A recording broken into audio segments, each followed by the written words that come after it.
नमस्कार। बीए द्वितीय वर्ष की ऑनलाइन क्लास में आपका स्वागत है। हिंदी साहित्य के प्रथम प्रश्न पत्र के अंतर्गत आज की चर्चा का विषय है आचार्य केशव दास द्वारा रचित रामचंद्र का महाकाव्य में केशव दास का संवाद सौष्ठव। हिंदी साहित्य के अंतर्गत केशव संवादों के लिए सर्वाधिक प्रसिद्ध है। आचार्य केशव के समान वाक् चातुर्य एवं त्वरापूर्ण संवाद लिखने में किसी को भी सफलता आज तक प्राप्त नहीं हुई। आचार्य रामचंद्र शुक्ल ने आचार्य केशव के संवादों की प्रशंसा करते हुए लिखा है कि रामचंद्रिका में केशव को सबसे अधिक सफलता मिली है संवादों में। साधारणतया संवाद या कथोपकथन किसी भी काव्य में तीन प्रमुख कार्य करते हैं। एक तो इनके द्वारा कथावस्तु को आगे बढ़ाने का कार्य किया जाता है। दूसरे, चरित्र चित्रण के द्वारा इनके द्वारा बड़ी सहायता प्राप्त होती है।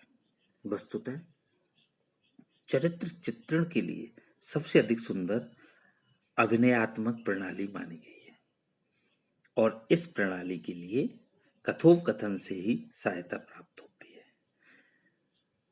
तीसरे, कथानक पढ़ते पढ़ते जब पाठक का मन ऊबने लगता है तब काव्य में रोचकता उत्पन्न करने के लिए संवादों का ही सहारा लिया जाता है। कहने की आवश्यकता नहीं कि केशव के संवाद उक्त तीनों कार्यों की पूर्ति करते हुए रामचंद्रिका को सरस एवं रोचक बनाने में सफल सिद्ध हुए। वस्तुतः रामचंद्रिका में सबसे अधिक संवादों की योजना हिंदी साहित्य के अंतर्गत देखने को मिलती है। रामचंद्रिका में लगभग 9 संवाद मिलते हैं। सुमति विमति संवाद, रावण बाणासुर संवाद, राम परशुराम संवाद, राम जानकी संवाद, राम लक्ष्मण संवाद, राम शूर्पणखा संवाद, सीता रावण संवाद, सीता हनुमान संवाद, रावण अंगद संवाद इत्यादि। इनमें से रावण बाणासुर संवाद, राम परशुराम संवाद तथा रावण अंगद संवाद अपेक्षाकृत बड़े हैं और अधिक सुंदर भी हैं तथा छोटे छोटे संवादों में से राम शूर्पणखा संवाद, सीता रावण संवाद और सीता हनुमान संवाद अधिक रोचक एवं प्रभावपूर्ण प्रतीत होते हैं। आचार्य केशव दास के संवादों में निम्नलिखित विशेषताएं देखने को मिलती हैं। नंबर 1, पात्रानुकूलता। नंबर 2, प्रत्युत्पन्न मति। नंबर 3, शिष्टाचार। नंबर 4, व्यंग एवं वाक वैदग्ध्य। नंबर 5, नाटकीयता। नंबर 6, कूटनीति। नंबर 7, पात्रानुकूल मनोभावों की व्यंजना। नंबर 8, ध्वनि सौंदर्य। नंबर 9, पात्रों का नामांकन। नंबर 10, बोलचाल की भाषा का प्रयोग इत्यादि।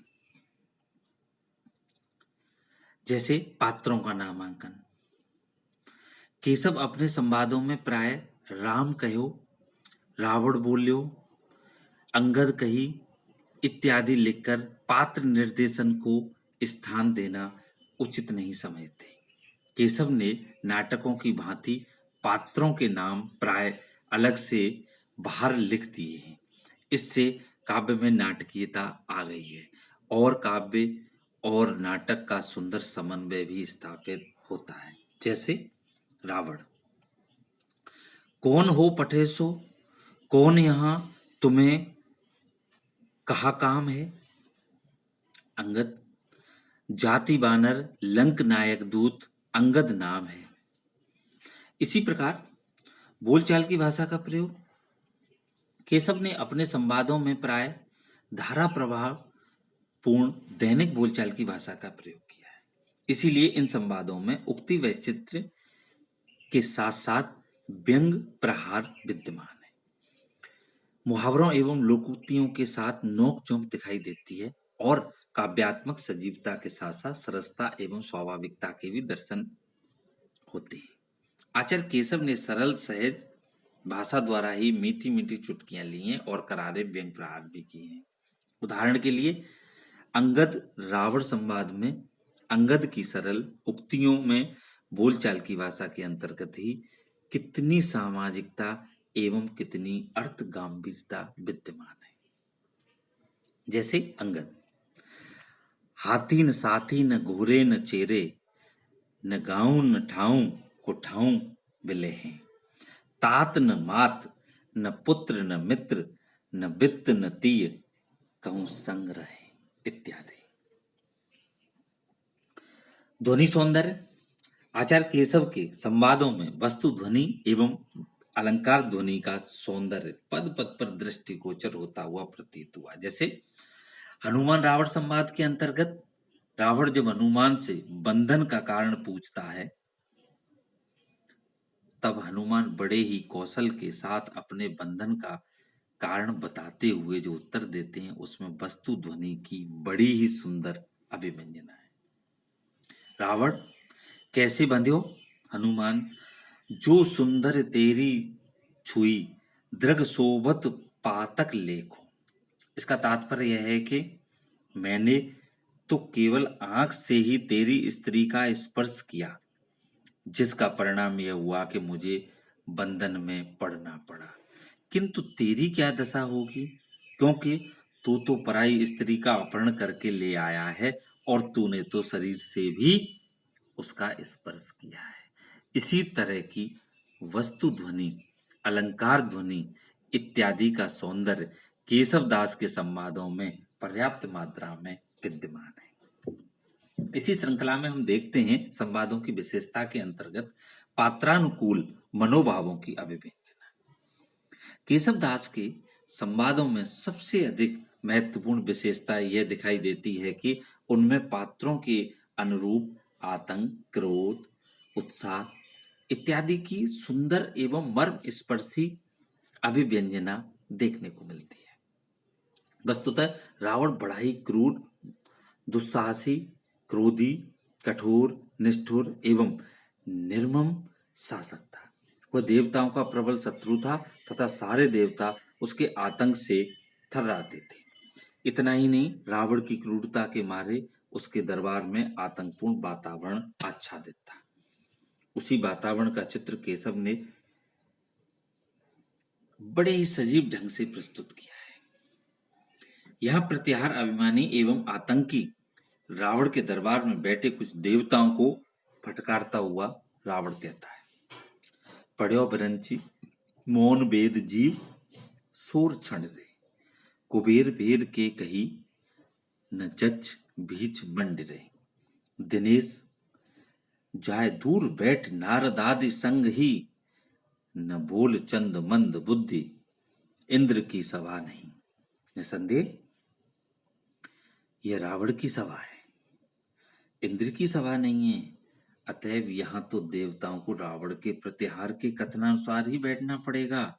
उक्त कथन में रावण के सर्वथा अनुकूल ही उनके दरबार में विद्यमान आतंक की सजीव व्यंजना देखने को मिलती है। कूटनीति संवादों की एक बहुत बड़ी विशेषता है। आचार्य केशव दास के संवादों में जहां नाटकीयता है, वहां वे राजनीतिक दावपेच अथवा कूटनीति से भी भरे हुए हैं। केशव एक दरबारी कवि थे और राज दरबार में चलने वाले दावपेचों को भली प्रकार जानते थे। यही कारण है कि केशव दास को अपने संवादों में कूटनीति, भेद नीति और राजनीति दावपेच के चित्र अंकित करने में बड़ी सफलता मिली है। जैसे अंगद रावण संवाद तो मानो राजनीति दावपेचों का सर्वोत्कृष्ट उदाहरण है। यहाँ रावण और अंगद की वाक वैदिज्ञता के साथ साथ कूटनीति एवं राजनीतिक दावपेच की भी अच्छी झांकी हमें देखने को मिल सकती है। जब रावण यह देखता है कि अंगद पर अपना रौब नहीं जमा रहा है, तब वह भेद नीति का सहारा लेता है और उसे अपनी ओर मिलाने के लिए उकसाता है। इसी तरह से नाटकीयता, नाटकीयता भी एक संवाद का बहुत ही बड़ी विशेषता है। केशव के संवादों में सर्वत्र नाटकीयता का विद्यमान गुण हमें दिखाई देता है, क्योंकि रामचंद्र का में वर्णित संवादों के समय पाठकों के सामने दोनों पात्रों की के चित्र अनायास ही मानस पटल पर अंकित हो जाते हैं। इतना ही नहीं, वे दोनों पात्र भी आदि से अंत तक अभिनयात्मक ढंग से बातचीत करते हुए उत्तर प्रति उत्तर देते हुए चलते हैं। उदाहरण के लिए बाण रावण संवाद सारा अभिनेता के गुणों से ही भरा हुआ है। छोटे छोटे वाक्यों के अंतर्गत दोनों बलशाली योद्धा अपनी अपनी बातों को नाटकीय ढंग से प्रस्तुत करते हैं और दोनों ही एक दूसरे की चुटकियां लेते हुए मर्म स्थल पर प्रहार करते हुए दिखाई देते हैं। जैसे रावण कह रहा है, बाण न बात तुम्हें कहे आवे। इसे सुनकर बाण भी तुरंत उत्तर देता है, सोई कहो जी तोहे जो भाव है। इस पर रावण तनिक गंभीर हो जाता है और कहता है, का करे हो, हम यूं ही बरेंगे। यह सुनकर बाण भी गंभीरता से उत्तर देता है राज करो सो करेंगे। एक संवादों की और भी विशेषता हमने देखी गई है, जिसे हम शिष्टाचार के माध्यम से भी देख सकते हैं। आचार्य केशव ने अपने संवादों में पात्रोचित शिष्टाचार, शील, मर्यादा इत्यादि का बड़ा ध्यान रखा है। इतना नहीं, आचार्य केशव कहीं भी किसी पात्र के मुख से ऐसे वाक्य नहीं कहलवाते जो शिष्टाचार एवं सामाजिक मर्यादा के प्रतिकूल हों तथा जिनमें मर्यादा भंग होने की आशंका हो। इसका सबसे अच्छा उदाहरण हनुमान सीता संवाद है। वह हनुमान जी सीता जी से बातें करते हुए सीता जी के लिए जननी, राम के लिए रघुनाथ, या दशरथ नंदन, या दशरथ के लिए अज तनय चंद इत्यादि शब्दों का प्रयोग करते हुए शील, मर्यादा और शिष्टाचार का पूरा ध्यान रखते हैं। व्यंग संवादों की एक पहचान है व्यंग की।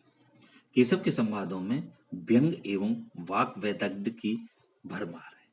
केशव के पात्र एक दूसरे पर इस तरह व्यंग बाण का प्रहार करते हैं कि उन्हें सुनकर अनायास ही नई स्फूर्ति, नए तेज, नए ओज एवं नए उत्साह का संचार हो जाता है। वस्तुतः रावण ने अंगद से जब उसका और उसके पिता वाली का परिचय पूछा, तब अंगद कितने रोचक ढंग से व्यंग प्रहार करता हुआ उत्तर देता है, जिसमें वाग वैदग्ध्य भरा हुआ है। जैसे रावण, कौन के सुत? अंगद कहता है, वाली की। रावण, वह कौन वाली? अंगद कहता है, न जानिए, कांक चाप सो तुम्हें सागर साथ नहाय बखानिए। इस तरह से केशवदास ने व्यंग एवं वाक वैदग्ध्य का भी प्रयोग अपने संवादों के माध्यम से किया है। एक विशेषता और भी हमें संवादों की देखने को मिलती है आचार्य केशवदास की रामचंद्र का में, और वो सबसे बड़ी विशेषता है पात्रानुकूलता। आचार्य केशव के संवादों में सबसे बड़ी विशेषता पात्रानुकूलता है। रावण बाणासुर संवाद के अंतर्गत रावण और बाण दोनों ही बलशाली योद्धा अपने अपने दर्प, गर्व और ऐश्वर्य, पराक्रम इत्यादि का वर्णन करते हुए बड़े ही अनूठे ढंग से एक दूसरे पर व्यंग बाण प्रहार करते हैं। धनुष तोड़ने के लिए रंगशाला में प्रविष्ट होते ही रावण कहता है, शंभु को दंड दे राजपुत्री कित है, टूक द्वय तीन के और जाओ लंका ही ले। इस प्रकार रावण और बाण दोनों प्रचंड पराक्रमी योद्धाओं के अनुकूल ही सारा संवाद आदि से अंत तक लिखा गया है। यही बाण रावण अंगद संवाद में भी दिखाई देता है। ये दोनों ही चतुर राजनीति की अपनी अपनी व्यवहार कुशलता एवं नीतिज्ञता का परिचय देते हैं और अपने अपने स्वभाव एवं पद के अनुकूल वार्तालाप करते हुए दिखाई देते हैं।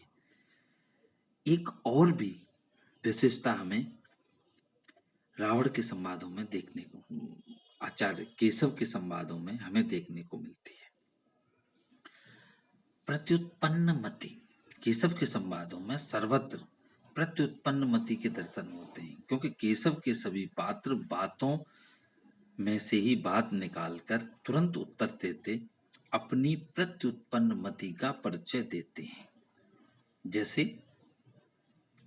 रावण, राम को काम कहा, अंगद रिपु जीते। रावण, कौन कवे रिपु जीत्यो कहा, अंगद बालबली। रावण, छलसो। अंगद भृगुनंदन गर्भ हर्यो। रावण, द्विज दीन महा। अंगद अंगद कहते हैं, दीन सुखो क्षत्रिय छत हर्यो, बिन प्राणन है कियो। रावण, है कौन। अंगद, भय बिसर्यो, जिन खेलन ही तोय बांध लियो।